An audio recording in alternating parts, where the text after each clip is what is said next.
Hey there Internet, Keith here, and welcome to the Cars with Keith YouTube channel. In this video, we're going over the Ryobi 40 volt, 1200 PSI, 1.0 GPM battery powered pressure washer. Available at Home Depot exclusively, $199. It's tool only. There is no version that comes with the battery that I have seen.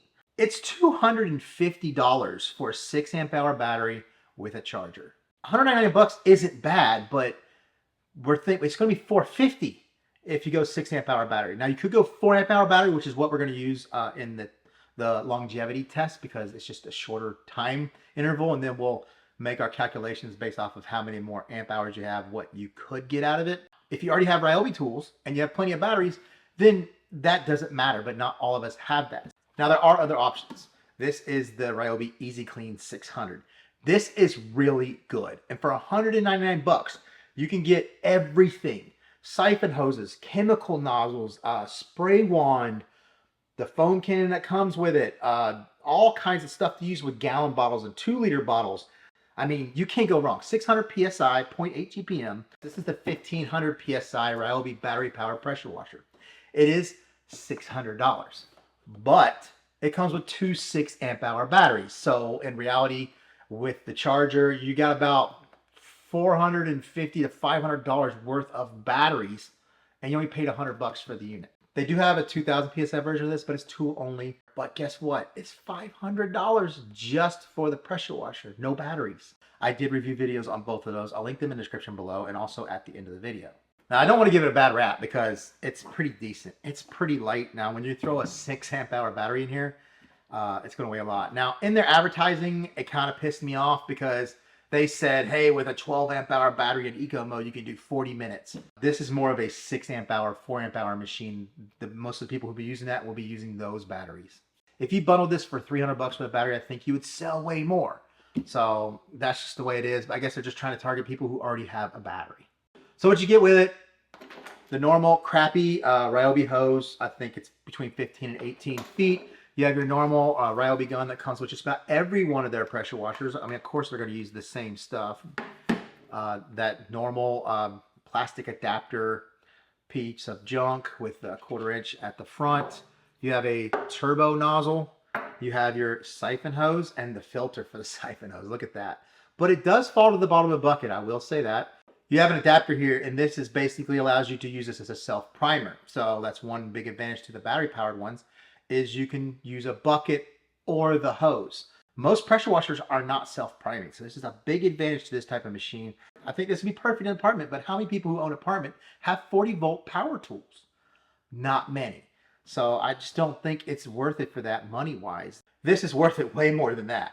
You have a quick connect for your garden hose connection that allows you to hook up your siphon hose. Comes with an orange 15 degree as well. It's a 1.9 orifice. There's 1 dash and there's 2 dashes. 1 dash to this way is for your low mode, and this way is for your high mode. Comes from the side, pops off a clip like this, and it comes up. It makes this really weird clicky sound from when it kind of goes up against this. So when you put it back, you hear this click. So don't think you're breaking it. That just does that every single time. And also, safety-wise, if you bring it back, move your hand out the way, because it's not going to feel good. And I can tell you from experience, that thing, it'll come and get you. Which also makes it fun putting the battery on, because you have to hold it down and then slide the battery. Goes in there pretty good. You can see this thing has a massive opening to hold that big 12 amp hour battery. You just give it a shot, put the buckle down, and there you go. This is an adapter that basically turns this into a much shorter version. It's not going to change performance at all, but it just shortens up this gun to like that. So before we get any further video, check out the links in the description below. Don't forget that product tag down there in the corner. Don't forget to like, comment, subscribe. Let's get to testing. So while I set all this up, why don't we go back in time and see what I did earlier today. All right, just to see how portable-wise this is, we have a bucket, we have our Ryobi. Now, I just got this out of the box. I did not tighten that adapter down. It's leaking a little bit, but this sign right here, it's got about 22 years worth. I've been here for 22 years. The house in the garage is all the way up there. This is the orange tip it comes with. It's in the low mode. Let's see.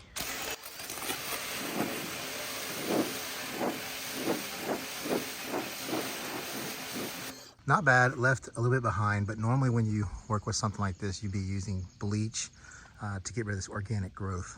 This is the turbo nozzle on low.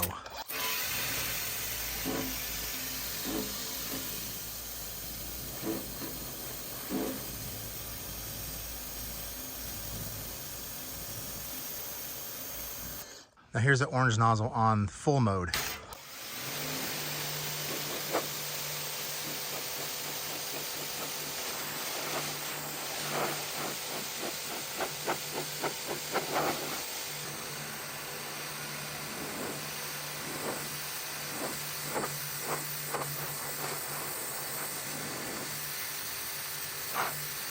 Here is the turbo nozzle on full.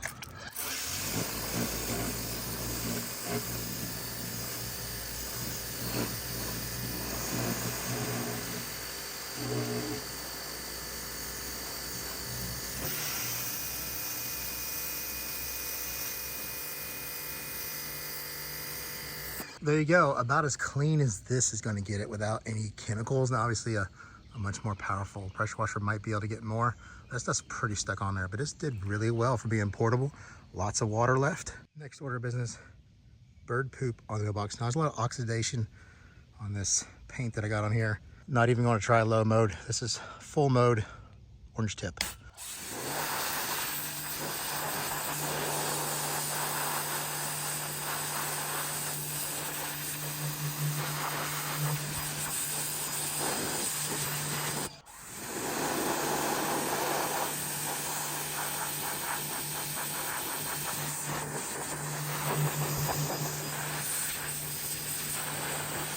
Very little left, but it did all those signs. Clean that off. And can it clean concrete?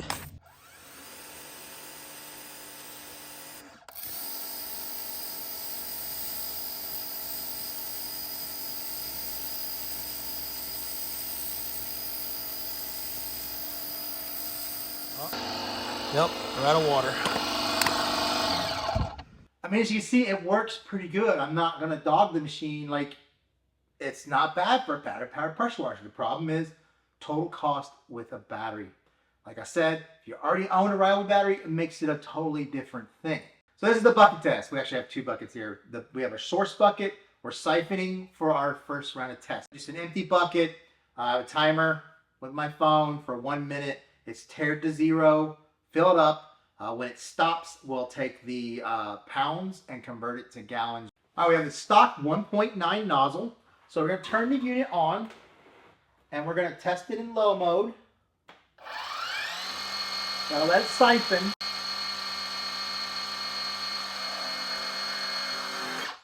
Siphons pretty quick. Now when it did that, it jolted the hose back up. So we got to put it back down on the bottom of the bucket. Low mode with the stock nozzle is about 820. Let's try high mode. In about 920 with that mode. I think when we hook the water hose up, we're gonna get better results. So let's check the gallons per minute in the high mode. So 8.12 pounds converts to 0.972. So 0.97 gallons per minute, like almost dead on the 1.0 GPM that they say. So let's move on to a 2.5. 620. Definitely the lowest that you can go. It should increase gallons per minute though, so let's check that. So we actually didn't even gain gallons per minute, we lost gallons per minute, 0.965. Now we could go down in nozzles, but I can't really amp meter this. So I don't want to go over what it is stock. Can it foam as a siphon? I have a Ryobi MJJC Pro V2 here. It's kind of a combo of the two. I did a bunch of drop testing and I kind of broke a bunch of stuff. This is kind of what's left over. It's really good. It has a 1.1 million orifice. So if you're using a foam cannon with this, I would definitely suggest a 1.1. Incredible studs, 1 ounce, 32:1 dilution ratio in here. It's just a great foaming soap, foams really well. So if this can't foam, I don't know what to tell you.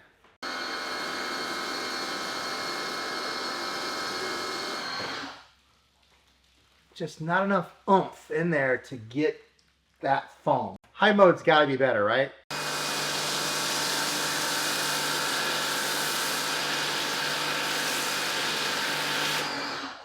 Okay, that's acceptable foam.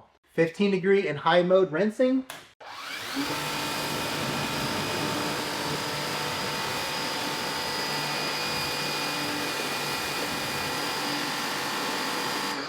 So we now have water-fed source coming in so we see its true potential. We have 8 gallons per minute of inflow water versus that siphon.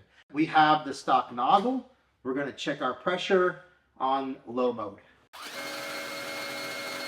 It's more like it about 9-10. High mode, 1075. So we definitely got well over 100 psi increase using the water flow coming in. We go to 5 in high mode. 780. So not so bad there, but remember last time we didn't gain gallons per minute. It says low mode 1.9.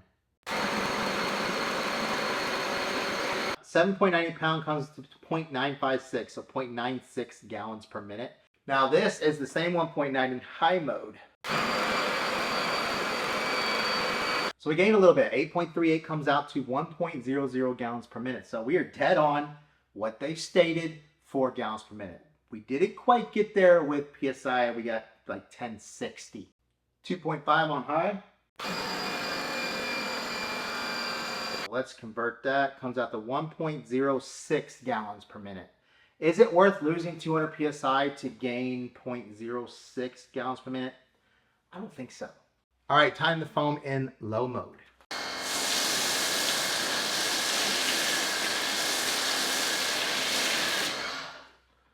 Much better. Having the water feed come in is much better performance.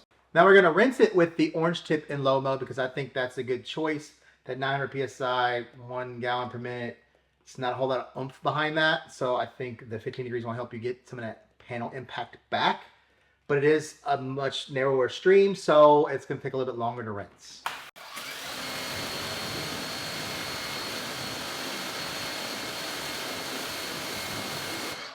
So here's high mode foaming. I expect this a little bit better.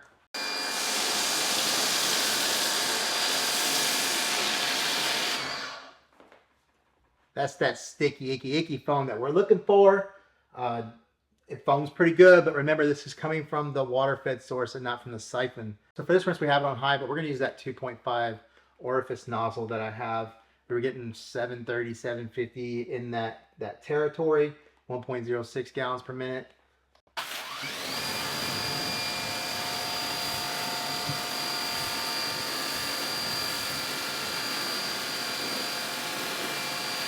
Okay, so as you can see, I have zip tied the gun to run.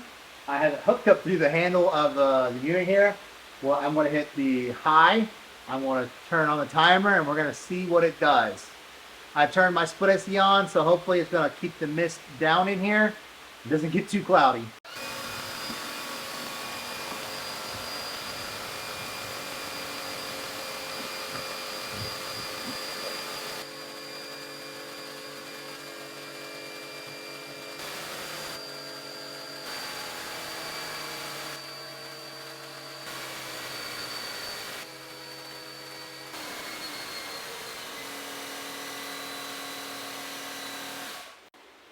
Oh my God, dead on 10 minutes. Wow. Well, that was kind of unexpected. I did not expect to run in high mode for 10 straight minutes on a 4 amp-hour battery.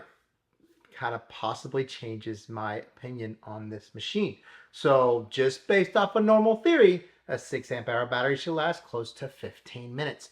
Straight high mode the whole time. Pretty impressive because the 1500 PSI one that was before needed 2 6 amp-hour batteries to last 10 minutes in turbo mode. But the problem I have is the price.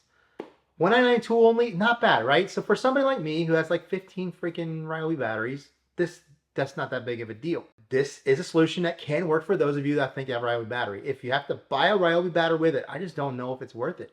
You're spending $400 something for something like this. I think there's better options out there. Those are the numbers. I mean, it basically said what it had stock. We didn't get the 1200 PSI. We got 1050-ish. I think stay with the orange nozzle. It's going to give you the impact that you need because of that lower GPM and that lower PSI. But it is a pretty decent solution. I think they could have marketed it with a battery for $300 and I think it would have been really good.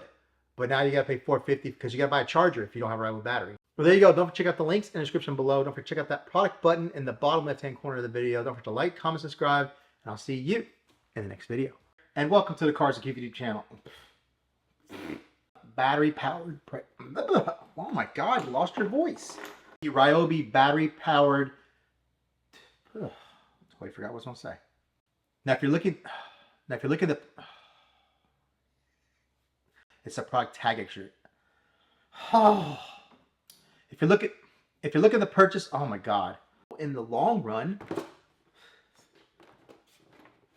description below. Don't forget to check out that. Well, there you go. Don't forget to check out. Oh my gosh. Well, there you go. Don't forget to check out.